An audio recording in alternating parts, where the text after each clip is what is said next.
Hi Duck, welcome to a Watch Me Work video where I do phase nails. These Oh, are phase nails. I'm sorry, what's going on? What's there's happened? Piers nails. These are phase nails. She's turned Not the into the girl I bull. used to know. I know. She's not, is she? She's changed. It's not on.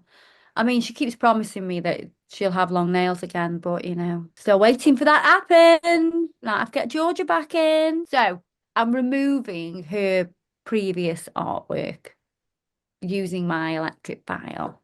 I have removed 90% of the product. Oh, so that's her natural nail.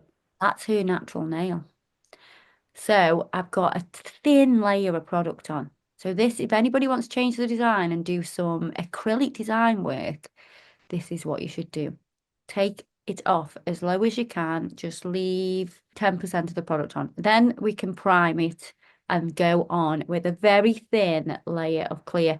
And when I say thin, this has to be as thin as a base coat. So if you have in your head, it needs to be as thin as a base coat. Clear acrylic will give you the best adhesion. So our clear is glass slipper. It's a beautiful, super clear, and that's what we're going to put on to the naked nail. So, and then blend that out. And this is just going to allow us to have a smooth platform to work on. And also, like I said, give you great adhesion. So sculpting form out because on the side of this nail, we have a little bit missing nail. So you'd There's even use a sculpting form to just do the repair. Yeah, so I'm going to repair the side with the sculpting form. Some people will probably just take it off and put a tip on. No, she wants to keep those natural nails for some reason. A bit weird, but yeah. And I'm going to put some clear acrylic into that little section there. So we're going to use our brand new acrylic. I love this collection. It's perfect for this season. You can put this on like paint. I can put that on super thin and still have loads of pigment. And what I like to do is get a little bit of the product at the cuticle so I know that that is nice and thin and I haven't got to worry about it because what we're going to do is marble. And I'm using the different colours at the cuticle area because I want them to all look a little bit different, which inevitably is what happens when you do a marble design. But I want to have some product there that I know is flush and perfect at the cuticle. And it doesn't take long to do this step, but it will save you a massive job. Because if you think you're going to pick up bead upon bead upon bead to create your marble, and if you think that you can then get that cuticle area nice and neat, well, you're going to give yourself quite the challenge. So, to make life a little bit easier, we just put a very thin layer of colour at the cuticle. Because why give ourselves more work to do? Nobody wants that. You know what I mean? Keep it simple. And the colours that I'm using are, so we've got moss, we've got evergreen, so that's a slightly lighter green. Then we have also got Viola. So Viola is from our previous collection, but still suits this design because it's all very earthy tones. And then the top two colours of the screen, can you see? We've got shrooms and we've got Golden Scepter as well. So I've double dipped and I've also then adding the other colours and I kind of slightly tip the finger down so I know it's going to kind of run to the end. And then once you've got all your colours on, we haven't quite wet, I can flip my brush and use the 3D end of the Alicia brush to kind of swirl through that product to give you a marbled effect.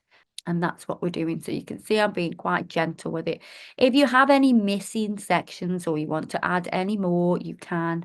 And at this point, I'm adding Golden Scepter just to add a little bit of glitter into the design. So then I'm going to pick up a bead of clear and we're going to cap the design. So because we've added glitter, glitter always needs to be capped with clear. So what we're doing is a sandwich effect where we put a thin layer of clear first, then we do the design, Then we do a thin layer of clear over the top to cap and also reassure that the structure is there. So we have an apex in the back third of the length of the nail. So this is really important to do that. I've got my pinching tool out as well because there will be moments where I need to pinch. So I'm going to use the pink ceramic bit with the pink Swarovski crystal on the top. This is going to help me refine the shape, get it all nice and smooth, and get rid of any imperfections. So you can see I kind of work round like a clock. So I'll work from sort of 12 o'clock and then work down the nail because I'm doing part of the cuticle as well. And then I can go from 3 o'clock to 12 o'clock at that cuticle area and then come straight down again. And this is kind of the same motion that I do when I'm refining the free edge and the top surface of the acrylic. And this is just going to save me so much time when it comes to filing. So using the electric file, if you haven't sort of ventured out into using an electric file, I would definitely recommend it. It's going to save you so much time. It's going to get into nooks and crannies that maybe your file can't get into. We have so many bits for lots of different things. And if you're confused on what bit is right for you, if you go to the website, each bit has a description, and that'll help you make an informed choice on what bit that you want to get. But I do use the ceramic bits so much when I'm doing nails. So I will use the pink ceramic bit and I'll use the purple Swarovski crystal ceramic bit as well. I'll kind of bounce between those depending on how much I need to remove because they are both different grits. So once you have used your e-file, I go in with a metal file and do my side walls. So this is the perfect file for side walls because you're not going to cut your clients because it's a metal file. It's also going to get them super straight because it's super strong. It's not going to eat into the sides because of the length. It needs to be held super straight with the finger and get those side walls nice. So then I am going to come in and file the top surface. So I'm just refining and making sure it's all perfect so I can add some bling because would they be phase nails if they didn't have bling?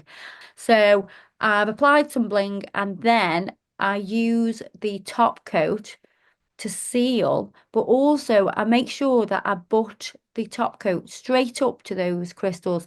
So you don't go over, you should never go over your crystals with the top coat. You're going to butt it up. So you're going to like kiss the crystals with your top coat and then seal the entire nail with the top coat. So this is a glossy top coat. This is the Kirsty Meakin one, obviously. It is a high shine. It's super easy to use because it has no sticky layer. So you bash it in the lamp, or don't bash it, don't actually bash it in the lamp. You place the hand into the lamp and cure for 30 seconds, just 30 seconds, and it's done.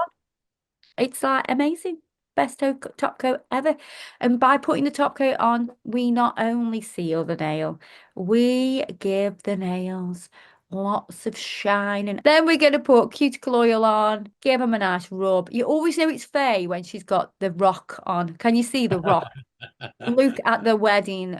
Do you know what I mean? The wedding band and the engagement ring. They connect together. She had them all bespoke made. So she's just, not only is she a bit extra with the nails, normally she's very extra with the wedding ring. And I know she's had loads of compliments on that before, but it is beautiful, Duck. It is very nice.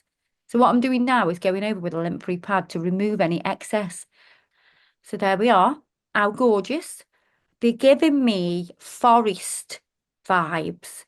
These nails would get lost in the forest, I think. So there you go, guys. I hope you've enjoyed that. Don't forget to check us out on Facebook and Instagram and all that shebang. And I'll see you guys in the next video.